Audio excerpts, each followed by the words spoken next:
Olá, uma quinta-feira muito abençoada a todos. Sejam muito bem-vindos a mais um Liderando com Sabedoria.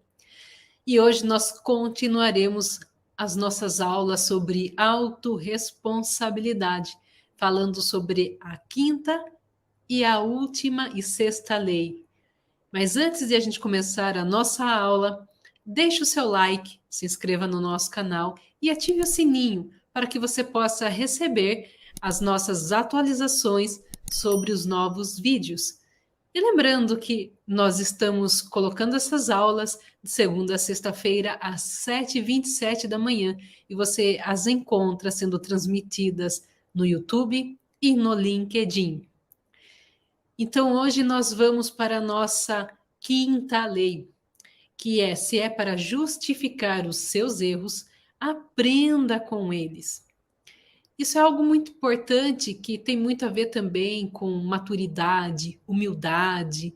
Quando você para de justificar os seus erros, você assume os seus erros, você consegue crescer e crescer mais rápido. Porque quando a gente fala em assumir os erros, você naturalmente já está criando nos seus pensamentos uma janela que vai te trazer uma clareza sobre você ter que melhorar em um ponto, né? Ter que crescer. Isso é muito bom. Mas o maior problema são de pessoas que ainda não estão nesse nível, nesse grau de maturidade, nesse nível de humildade, e elas querem justificar os seus erros. Coloca aí, comente aí se você já encontrou por alguma pessoa ou esteve em alguma situação em que a pessoa estava querendo justificar os erros dela, né? Ou dando desculpas, ou colocando a culpa em alguém. Comenta aí se você já passou por isso.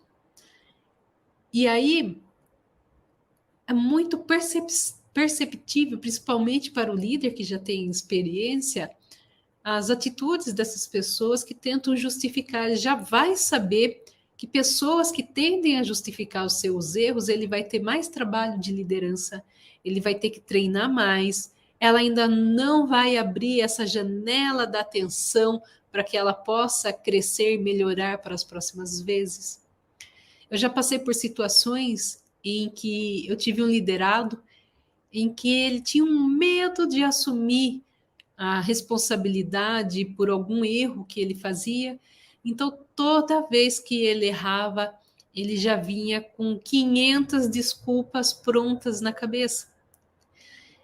E aí eu, né, questionava, mas você não viu essa informação no sistema? Ah, eu não vi porque eu pedi para o fulano pegar para mim. Mas por que você pediu para o fulano pegar para você? Ah, não, porque eu estava ocupado. Mas ocupado com o quê? Não, ocupado. E aí assim ia, sabe? Só uma desculpa atrás da outra. E aí você deixa uma vez passar, você deixa outra vez passar. Ah, na terceira, você já tem que ser um pouco mais firme, um pouco mais duro. E aí, o que, que eu fiz na terceira vez? Eu tive uma conversa bem sincera, tranquila, mas real para ele, né? Sobre essas questões de assumir a responsabilidade, faz parte do crescimento, não é nenhuma vergonha assumir que errou, porque todos nós já erramos na nossa vida, mas ele tem que entender isso, senão ele não vai aprender para as próximas e sempre vai colocar a culpa em algo ou alguém. Então, depois disso, eu até adotei alguns treinamentos para que as pessoas entendessem essa importância, que isso faz parte do aprendizado e que eles têm que realmente, de fato, assumir as suas responsabilidades, assumir os seus erros e crescer a partir daí. Faz parte, todo mundo erra, né? É normal você errar, mas não é normal você não querer assumir, não é normal você não querer crescer. E a última lei da autorresponsabilidade: se é para julgar as pessoas, julgue apenas as suas atitudes e comportamentos. Isso é algo que eu gosto de trabalhar muito com o meu time, principalmente o meu time comercial, o meu supervisor da oficina, as pessoas que atendem o público. Porque em muitos casos você recebe clientes que já estão estressados com muitas outras coisas na sua vida. Às vezes é um problema particular, às vezes é um problema no trabalho. E eles chegam na oficina mecânica, para quem não sabe, eu tenho uma oficina mecânica aqui em Sorocaba, e às vezes eles chegam na oficina mecânica porque o carro quebrou e ele vai ter que gastar um dinheiro que não estava planejado. E isso gera um motivo a mais de estresse. E eu me recordo de um caso que teve um senhor que chegou com uma BMW na nossa oficina, porque nós trabalhamos com importados, e ele chegou com o carro falhando, mas falhando muito. Eu nem sei como ele conseguiu chegar dirigindo aquele carro na oficina, porque o carro ele andava 10 metros, morria. Andava 10 metros, o motor desligava. Morria o jeito de a gente falar aqui em Sorocaba. E a gente, a hora que o carro chegou na frente da oficina, né, o mecânico até decidiu empurrar o carro ao invés de ficar forçando para ele ligar e andar aquele trecho. E ao diagnosticar o carro, a gente entendeu que o problema era um combustível batizado que ele tinha colocado ali no carro. E combustíveis que têm a mistura fora do padrão determinado, né, que é o combustível batizado, eles fazem com que o carro tenha um comportamento de injeção que não tem nada a ver com o que é programado. E naquele carro, o que aconteceu? O combustível chegou a uma temperatura altíssima, fora do padrão de trabalho dentro da câmara de combustão. Essa temperatura altíssima quase que derreteu as velas, estragou muito mesmo, assim, queimou todas, a ponto de elas não estarem conseguindo mais fazer aquela faísca. Sabe aquela faísca de boca de fogão, para acender a boca do fogão, né? A vela no carro ela faz isso. E aí, naquele caso, o que tinha que ser feito? Tinha que substituir essa vela, retirar aquele combustível que estava batizado, fazer toda a limpeza no sistema de injeção e reprogramar o carro para ele voltar a trabalhar no padrão de fábrica, né? Porque esses carros mais modernos, com computador de bordo, ele tenta se autorregular para o carro continuar trabalhando, né? E foi o que o carro fez até o ponto em que as velas não davam mais conta de faiscarem o suficiente para dar explosão no motor e o motor trabalhar normalmente. Então você tem que reprogramar para que ele volte a trabalhar dentro do padrão de fábrica e não num padrão agressivo como estava. E a gente fez o diagnóstico e passamos o orçamento para o cliente. A hora que esse cliente recebeu o orçamento, você precisa ver o estado que ele ficou. Ele começou a falar de uma maneira muito ríspida com a equipe, começou a praticamente xingar o nosso orçamentista. Foi até o pátio falar com o mecânico e falava para ele que ele estava errado, que era só uma limpeza que era necessário, que não tinha que trocar peça nenhuma, que o combustível que ele tinha posto não estava ruim, enfim.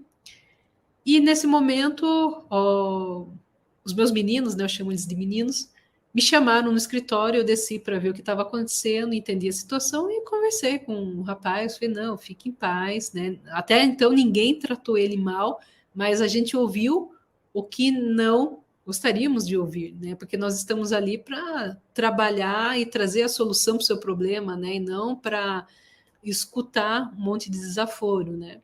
E naquele momento eu falei para ele, não, fique em paz, o senhor não é obrigado a fazer o serviço com a gente, esse é o nosso diagnóstico, foi feito por equipamentos especializados, mecânicos especializados, mas se o senhor não quer fazer aqui, fique em paz. A gente já monta de volta aqui as peças que foram desmontadas e o senhor pode levar o carro. Né? É claro que nós aconselhamos que seja através de um guincho, porque o seu carro já não está trabalhando, né? Ele liga e desliga, você está forçando, você pode estragar mais peças ainda desse jeito, mas fica a seu critério.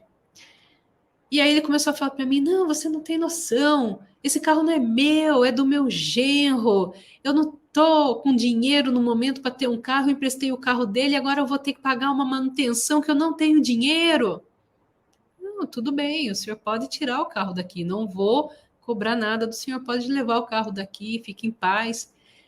E aí ele ligou para o genro dele. Contou o que aconteceu, né? Reconheceu que abasteceu em um posto mais barato aqui da cidade. E aí passamos o orçamento para o genro dele, e o genro dele, na mesma hora, falou: não, pode fazer, o preço está justo, até está mais barato do que eu costumo pagar aqui em São Paulo. E a gente fez a manutenção no carro dele. Aí no dia seguinte ele voltou para retirar o carro, porque já chegou na oficina, já era finalzinho do dia. Então no dia seguinte ele voltou para retirar o carro e ele voltou uma outra pessoa, uma pessoa tranquila, uma pessoa cordial, pediu desculpas para todas as pessoas, desde os nossos atendentes, orçamentistas no comercial, até os nossos mecânicos, pediu desculpa para mim. E ali abriu um pouco o coração dele, contando um pouco da situação que ele estava enfrentando, que estava difícil, enfim. Mas você vê como a gente usou essa sexta lei. Essa lei, você que é líder, principalmente você que trabalha com comercial, mas ela vale para todas as áreas. Você tem que deixar muito bem claro para os seus liderados, porque você não pode julgar a pessoa, você tem que julgar as atitudes dela. E foi o que eles fizeram naquele momento, foi o que eu fiz naquele momento. Nós nos seguramos, não levamos nenhuma das ofensas dele para o nosso coração, por realmente pensar que ele estava com as atitudes à flor da pele por algum motivo que depois ele veio a revelar.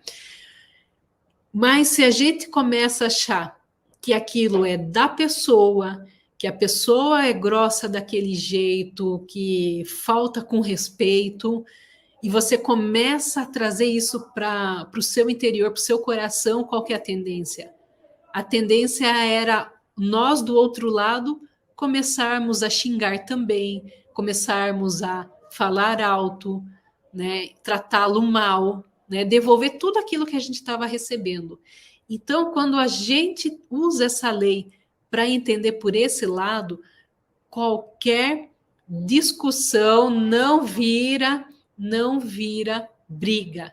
Então, a gente tem que, de fato, se prender muito a essa sexta lei, porque ela nos livra de situações que não deveriam ocorrer, né?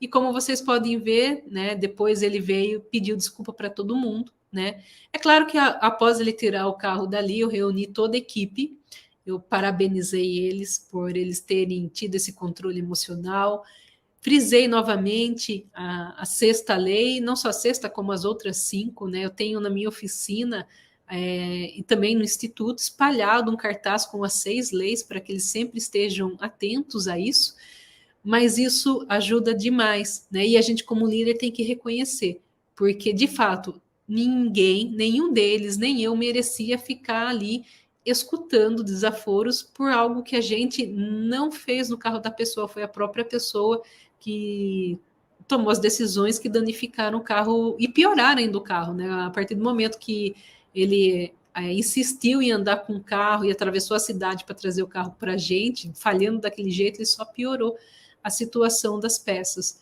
Mas enfim, então essas são a quinta e a sexta lei que eu trago aqui para você, para que você possa refletir no seu dia a dia e também empregá-los.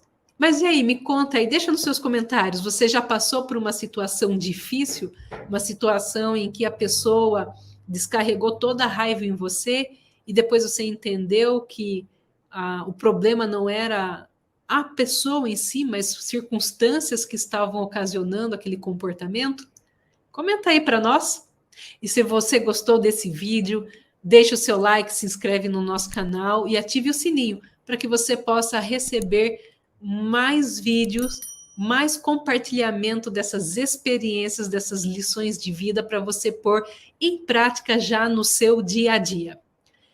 Um excelente dia para vocês e eu vejo vocês amanhã na nossa última aula desta semana, deste tema, autorresponsabilidade, às 7h27 da manhã. Excelente dia e até amanhã.